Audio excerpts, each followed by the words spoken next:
Parbhani piles क्लिनिकमध्ये आपले स्वागत आहे.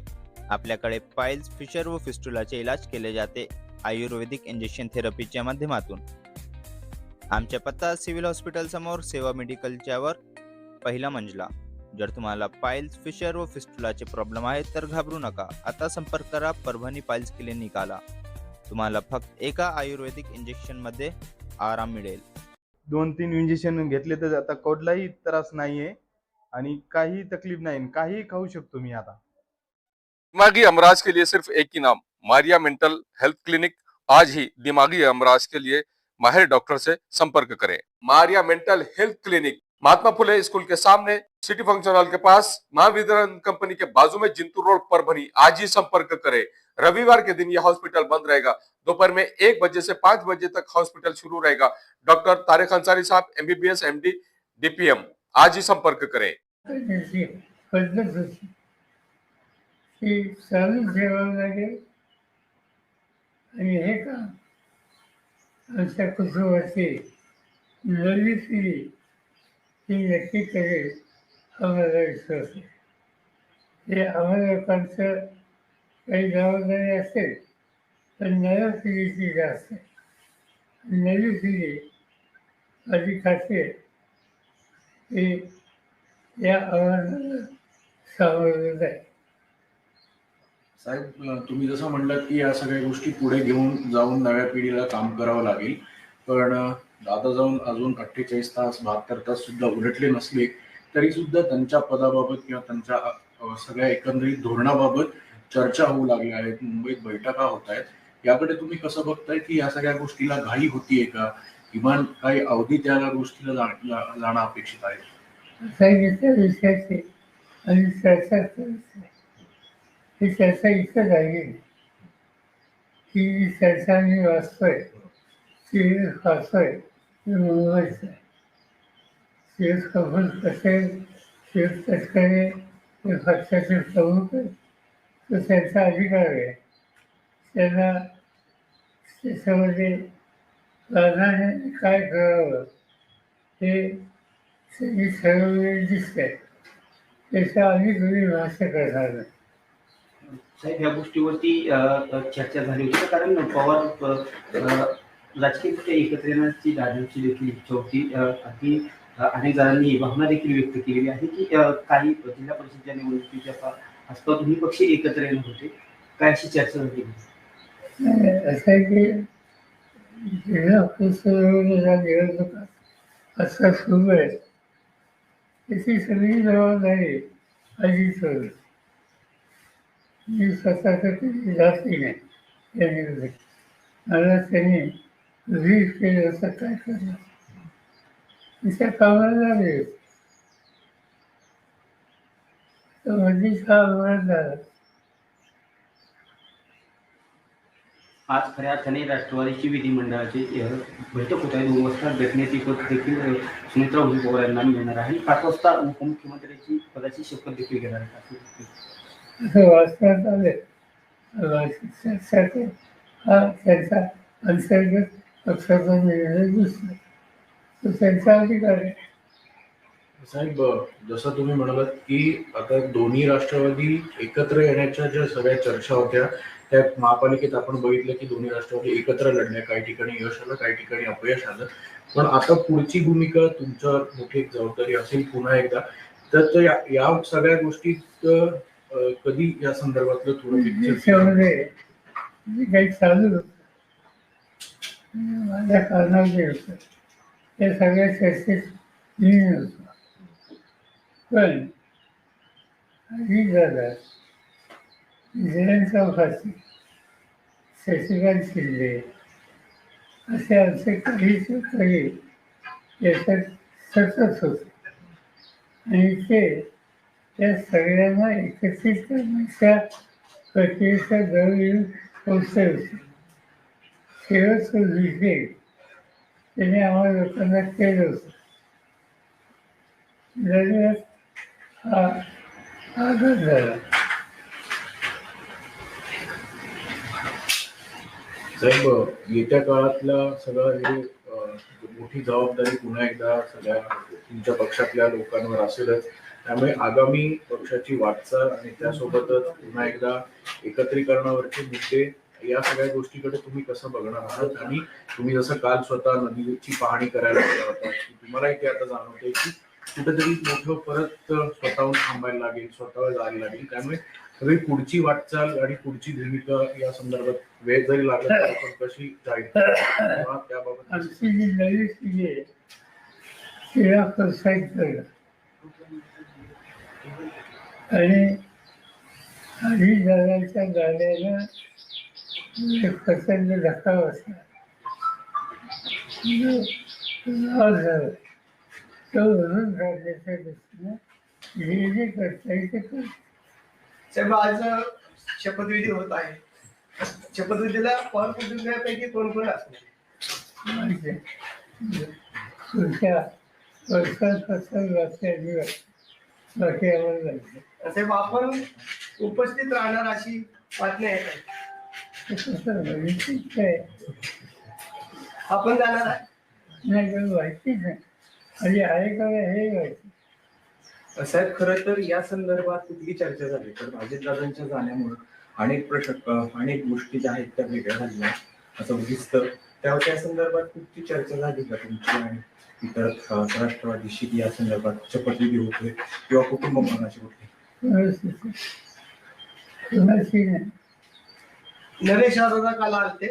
सुप्रियाताई बी त्या नवी सागर कोण हे मला माहिती. या घराचा नवी होतं.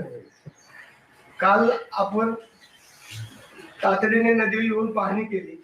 एवढं दुःख असताना सगळं हा जे बोलत तिथं त्या पाण्यामुळे फार लोकांना यात नाही.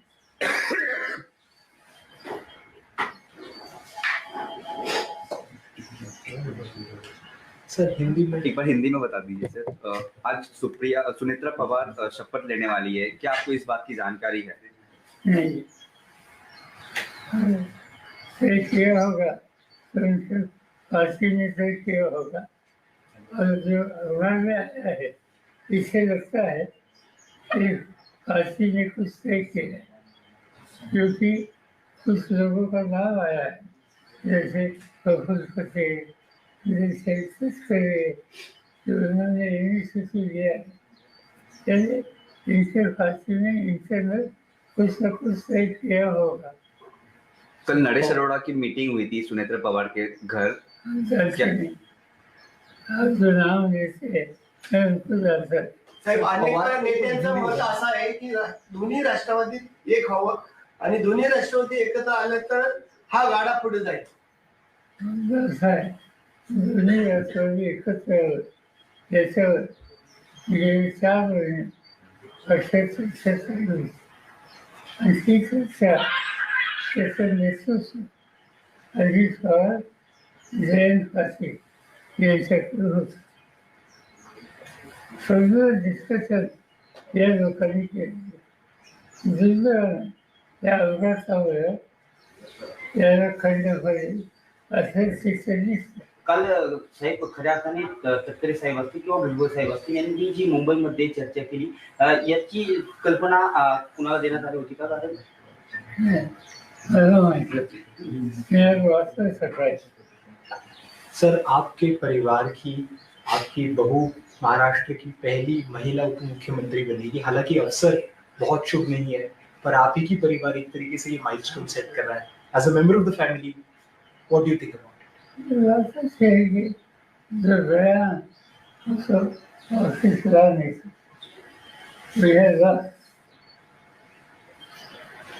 अभी आज ऐसी स्थिति में कैसे सामना करना, इसको ध्यान देना पड़ेगा।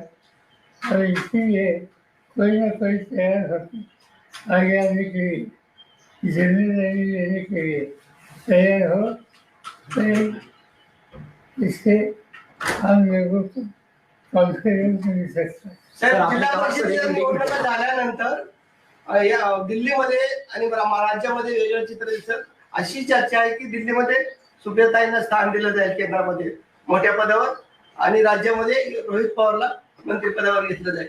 माहिती आहे. ऐसी चर्चा अवसर में अवसर नहीं। सर आपने बताया कि आपको कॉन्फिडेंस में नहीं लिया गया था एनसीपी के काय नेता का करतो? कॉन्फिडेंस में काय करतो? सुमित्रा पवार का नाम आगे ढकेलने से अरे, हमारा कॉन्फिडेंस नहीं कि फांसी की उनकी जीवन है, हमारे ज्ञान अलग है। पर क्या आपके परिवार के हैं, आपका परिवार इसमें काफी क्लोजली इन्वॉल्व है? परिवार की समस्या हो तो साथ देने के लिए है, अगर बाकी परिवार के सुने। पर क्या आपको कोई ऐतराज है सुमित्रा पवार जी का नाम आगे निकला गया? सर्व मंत्रिमंडळाचा आज शपथविधी होतोय, घाई शपथविधी केला जातोय. आपलं काय मार्गदर्शन? माहीत आहे त्या पक्षाने जे काही ठरवलं त्याची पद्धती आपल्याला दिसते. अचानक पद्धतीनं सुनेत्रा पवारांचं नाव पुढे येतं. खरं तर हा अपघात अचानक झाला आणि अचानक पद्धतीने सुनेत्रा पवारांचं नाव उपमुख्यमंत्री पदासाठी पुढे येतं. नेमकी काय कारण तुम्हाला अशी वाटतं की ही कारण आहे असू शकतात? आणि पक्षाची जबाबदारी करणार असते ते गेले कुणीतरी यायला पाहिजे आणि त्याच्यातून पक्षाने निर्णय घेतलेले नाही सर, सगळं मान्य आहे, पण किमान दुखवटा तरी पूर्ण झालं पाहिजे ना. एवढी घाई कशासाठी? कोण करताय सगळं? जयंत पाटील प्रफुल्ल पटेल हे सगळं भाजपचं सांगण्यावरून करतात. असं एक जयंत पाटील आणि दादांची या सूर समोर येतोय. चर्चा सुरू होती, परंतु आता जी राज्यातील घटना परिस्थिती घडत आहे यावरती कुणीही भाष्य करायचं नाही. परंतु शशिकांत शिंदे वेळोवेळी सांगतायत की आम्ही एकत्र येऊन हा निर्णय घेतला होता, परंतु आता जे निर्णय होतात तर काय कसं पाहताय निर्णय? मला एवढं माहिती आहे की आमच्या पक्षात आणि अजितदादांच्या पक्षाने एकत्र काम करण्याची प्रक्रिया सुरू करावी त्याच्यात एकच होतं. सिरीज ऑफ थिंग्स आणि निर्णय आत्ता जाहीर करायचा होता द्वारासारखे आणि ही काही अजितची दिलेली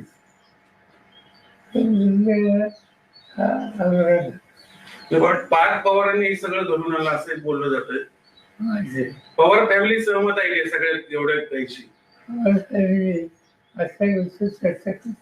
तुम्हाला किमान सांगितलं गेलं तरी नाही का की बाबा आम्ही असं असं करतोय?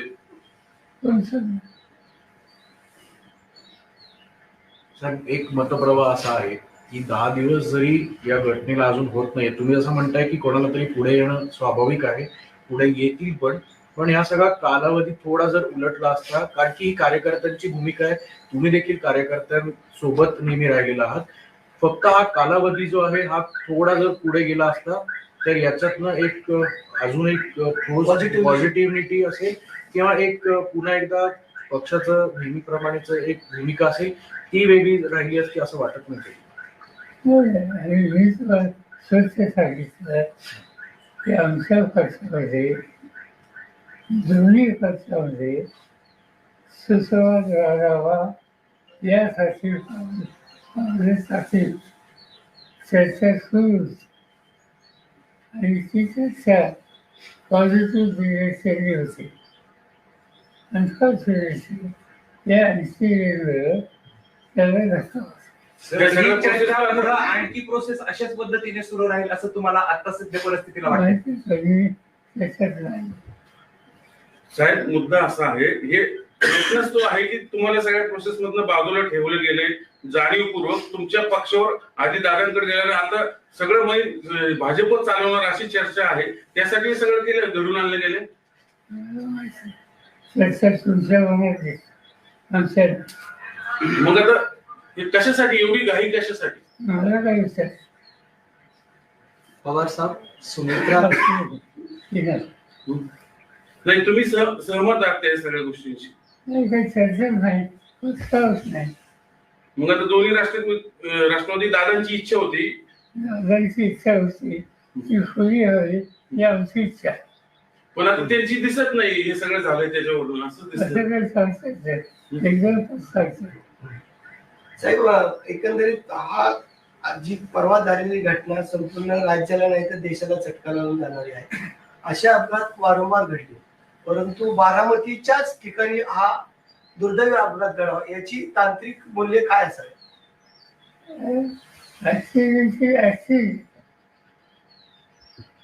टेक्निकल सिचुएशन क्या हो सकती?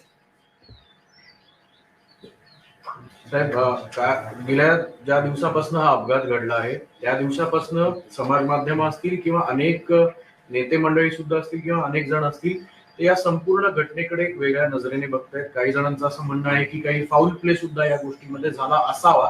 तुम्ही पहिल्याच दिवशी क्लिअर केलं होतं की हा निव्वळ अपघात आहे, पण जर तांत्रिक मूल्यांबाबत हा जरी अपघात असला तरी या चर्चा घडवणं किंवा या सगळ्या गोष्टी थांबवणं अपेक्षित कसं बघताय? सिव्हिल डिपार्टमेंट जे आहे ते खोल्यात जातं. त्यांनी काल CIDC जाहीर केली. बघूया सकाळी दादांची आठवणी तुम्हाला कशा जागे करतात? दादांचं आपलं बोट धरून दादा पुढे आले, धावत गेले. सर, दादांची इच्छा होती दोन्ही पक्ष एकत्र यावेत, पण आता दादाच नाहीये. मग तिकडनं सगळी मंडळी कोण आता कोणाशी चर्चा करणार? ते ठरवते ना. हा निर्णय ही जी प्रक्रिया त्याच्यात आम्ही पूर्ण मी सांगितलं.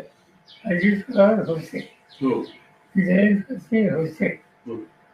जयंत पाटील हे जाऊन विचारतात की तुला काय करायचं. तर दोन्ही राष्ट्रवादी एकत्र येऊ नये याच्यासाठी पण त्यासाठी हे सगळं घडवलं गेलं असं एक बोललं जातंय. तुमचं काय बोलणं नसतंय ते आमच्या कारणात. जी मंडळी दोन्ही पक्ष एकत्र आल्यामुळे त्यांचं महत्व कमी होणार होतं, त्यांनी हे सगळं घडवून आणलंय असं वाटतं. अशी वाटते असते माझ्या साहेब असं पण अनेक म्हणजे तुम्ही सहमत आहात या सगळ्या गोष्टींशी? साहेबांना अंदाज असा होता ना आपण दादांच्या मिसिंग आहे. नाही शेवटचा साहेब, भाजप बरोबर दादा एकत्र आल्यानंतर आपण भाजप सोबत चालणार होता का? दादा जर दोन्ही राष्ट्रवादी एकत्र येणार होत्या आणि सत्तेमध्ये राहायचं असेल तर आपण भाजप बरोबर जाणार होता का? दादा ऑलरेडी भाजप मध्ये आहे, ते सत्तेमध्ये आहे. आमची जी चर्चा झाली त्याच्यात असा कुठला पक्ष चर्चा जाऊन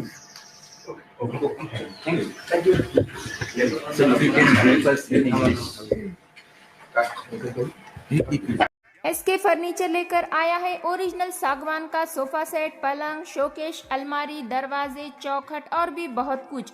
SK फर्नीचर पर सभी प्रकार के फर्नीचर्स अवेलेबल है। हमने हमारे शोरूम की लोकेशन दरगाह रोड से बदलकर जाम रोड केनॉल के पास की है। आप SK फर्नीचर में आए और अपने पसंद का फर्नीचर खरीद के अपने घर की रौनक को बढ़ाएं। और हाँ, SK फर्नीचर पर आप किसी भी फर्नीचर को अपने हिसाब से कस्टमाइज कर सकते हैं। हमारे पास सागवान कट साइज इंडियन टेक माल कटिंग करा हुआ मिलेगा या फिर ऑर्डर के हिसाब से भी कटवा कर मिलेगा। हमारा पत्ता जाम रोड केनॉल के पास। मोबाइल नंबर 9420033825 या फिर 9923257259। एम्स हॉस्पिटल अपना कॉर्नर परभनी में 100 बेड का अत्याधुनिक अस्पताल। महाराष्ट्र शासन सार्वजनिक आरोग्य विभाग निरोगी सगरू जीवन 1356 बीमारियों पर फ्री में वैदिक के उपचार। 4.5 लाख रुपए का बीमा संरक्षण हर कुटुंब के लिए 5 लाख रुपए का बीमा संरक्षण। आयुष्मान भारत प्रधानमंत्री जन आरोग्य योजना व महात्मा ज्योतिराव फूले जन आरोग्य योजना का लाभ जरूर उठाएं। एम्स हॉस्पिटल आपकी सेवा में 24 घंटे। हमारा पता Apna corner, doctor Zakir Hussain road, Parbhani. Abdul Wahab function hall booking यहाँ पर शुरू है। शादी ब्याह और उसी के साथ में छिल्ला छट्टी और साथ ही यहाँ पर किसी भी तरह के प्रोग्राम रस्म एंगेजमेंट के लिए आपके लिए अब्दुल वहाब फंक्शन हॉल में मूलभूत सुविधा अवेलेबल है। अब्दुल वहाब फंक्शन हॉल परभनी शहर के कवड़गांव रेलवे गेट से नीचे, यहाँ पर जिस तरह से अलीबाग नगर के करीब ही यहाँ पर ये फंक्शन हॉल अवेलेबल है। और अब्दुल वहाब फंक्शन हॉल जिस तरह से यहाँ पर मूलभूत सुविधा अवेलेबल है, लेडीज के लिए यहाँ पर अलग से हॉल, सेपरेट हॉल, जेंट्स के लिए सेपरेट हॉल, उसी के साथ में बच्चों के खेलने के लिए सामने गार्डन और स्पेशली पार्किंग के लिए माकूल जगह। अब्दुल वहाब फंक्शन हॉल अगर आपको शादी करना है, आप अपने बच्चों की शादी अगर करवाना चाहते हैं, अगर आपको बच्चों का एंगेजमेंट कराना है, बच्चों का अगर छिल्ले का प्रोग्राम है या मीटिंग है, तो ऐसी सूरत में परभणी शहर में तो भैया सिर्फ एक ही नाम है, अब्दुल वहाब फंक्शन हॉल, जाहिद खान। इनसे आप राब्ता कर सकते हैं। स्क्रीन पर दोनों भी कॉन्टैक्ट नंबर दिए गए हैं। अगर आप बुकिंग करना चाहते हैं, अगर आपके घर में शादी है, अगर आपके घर में छिल्ला है, तो ऐसी सूरत में आप अब्दुल वहाब फंक्शन हॉल में अपने प्रोग्राम की बुकिंग कर सकते हैं और बुकिंग के लिए स्क्रीन पर नंबर दिए गए हैं। परभणी शहर का मशहूर beauty parlour Sana beauty parlour. हमारे यहाँ facial, eyebrow, waxing, pedicure, manicure, hair cutting, hair colour, hair straightening, keratin, hair smoothing, hair spa, body spa, कान टोचना, मेकअप, दुल्हन मेकअप सभी किए जाते हैं और वो भी बेस्ट क्वालिटी के साथ कम दाम में। एक बार जरूर आएं और सेवा का मौका दें। सना ब्यूटी पार्लर, खान साहब के बिल्डिंग के पास, आइजॉन मॉल के पीछे, Dargah road, Parbhani. Mobile number 9730200824।